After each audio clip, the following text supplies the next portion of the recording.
Hey, I get it, you're standing in your home studio, eyeing that price tag on a high-end condenser mic and wondering if it's really going to make the difference you need, or if you'll end up with another piece of gear that sits on a shelf.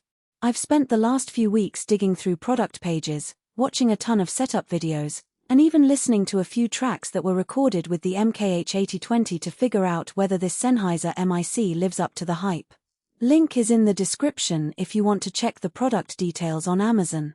First off, the biggest hesitation most people have with an omnidirectional condenser like this is the trade-off between that airy, open sound and the potential for picking up everything in the room, not just the instrument you're trying to capture. In a perfectly treated space the MKH 8020 shines, but in a typical bedroom or project room you can end up with a lot of room tone that you'll have to tame in post. That's the hidden risk. You might think you're buying a mic that will give you crystal clear ambience, only to discover you need to invest in acoustic treatment or spend extra time cleaning up the signal. If you're the type who records orchestral strings, ambient piano, or location sound where you actually want that sense of space, the MKH 8020 is built for you. Its omnidirectional pattern means you can place it anywhere in a room and still get a balanced pickup, which is why it's a go-to for stereo pair configurations and surround rigs. The wide frequency response, stretching well beyond the audible range, captures the subtlest overtones of a violin or the breathy nuances of a choir without the need to boost any particular band. And because it's a condenser, the self-noise is exceptionally low. Sennheiser quotes figures that are almost inaudible even in a quiet studio. In practical terms, that translates to a cleaner signal when you're recording soft passages, like a solo acoustic guitar fingerstyle, where background hiss would otherwise mask the detail. Now, let's talk about the modular design.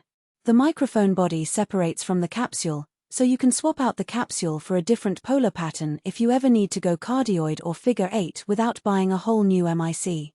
For most users that's a future-proofing feature you might not think about until you get into more specialized recording scenarios.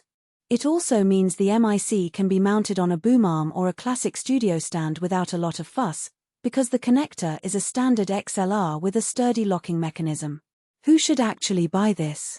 If you're a professional field recordist, a composer who works with live orchestras, or a content creator who wants to capture immersive soundscapes for VR projects, the MKH 8020 offers the kind of transparency that lets the source speak for itself. It's also a solid choice for a small room home studio where you already have acoustic panels in place. The mic will reproduce the room's character without coloring it.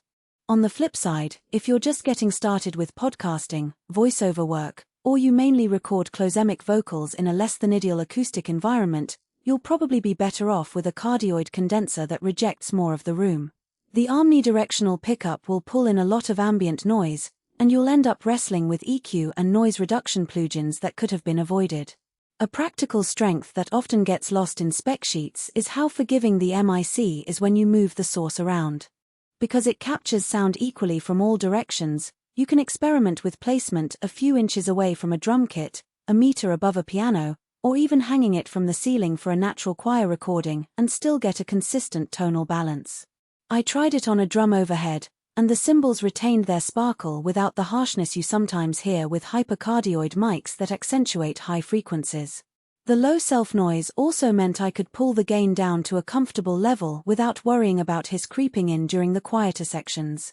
On the downside, the very same omnidirectional pattern can be a pain when you're trying to isolate a single source in a noisy environment. In one test, I placed the mic in a home office with a computer fan humming in the background. The fan noise was clearly present in the recording, even though it was far from the mic. That's not a flaw in the mic, it's just the physics of an all-directional pickup. If you don't have the ability to control the room's sound, you'll need a good high-pass filter and maybe a deesser to tame those unwanted frequencies, which adds a step to your workflow. Another practical consideration is power. The MKH 8020 requires phantom power, and while most audio interfaces provide the standard 48V, some portable recorders don't. If you plan to use it with a field recorder that only offers 12V or no phantom at all, you'll need an external power supply, which adds a bit of bulk to a mobile setup. It's not a deal breaker.